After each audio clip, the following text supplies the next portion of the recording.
So yun guys, dumating na nga yung order natin sa TikTok shop. Bali air filter nga pala. Ito pang budget meal lang kasi wala pang sahod eh. Subukan lang naman natin, 'di ba? Kasi ito, in-unbox ko na.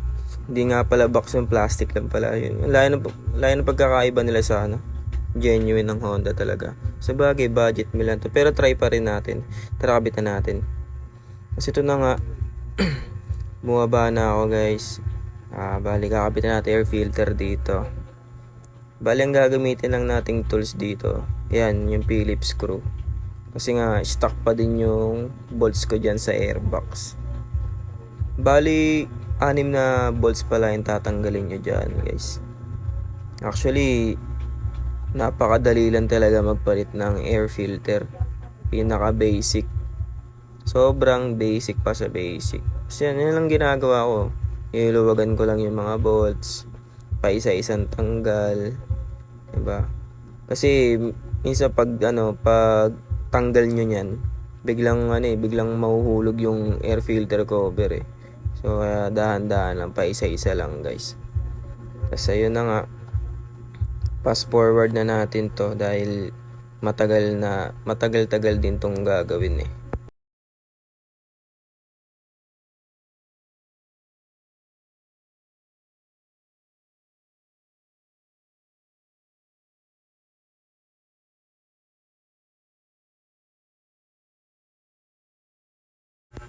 Makikita nyo pala dito kung gaano kaitim yung air filter ko, oh, 'di ba? Grabe.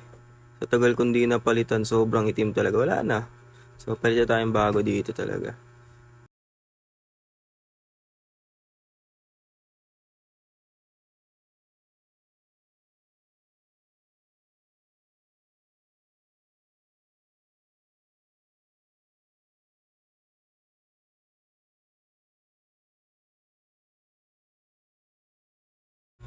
Yun lang guys, share ko lang sa inyo kung paano magpalit ng air filter.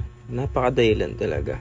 So maraming salamat sa panonood nyo eh. Nakuha ko na naman yung ilang minuto nyo sa buhay. So maraming salamat guys. Ito, binabalik ko na yung bolts para all goods na ulit. Salamat nga pala sa nag-video sa akin. Very supportive. Pero ako talaga nagsabi na video niya ako dyan. Ngayon patapos na pala ako dyan. Medyo nahirapan lang ako sa dulo kasi ang kitid eh. Sinisikipan ko na yung mga bolts dyan para hindi maluwag. Talagang sikipan nyo. Pero wag naman sobrang sikip ha. Saktong sikip lang.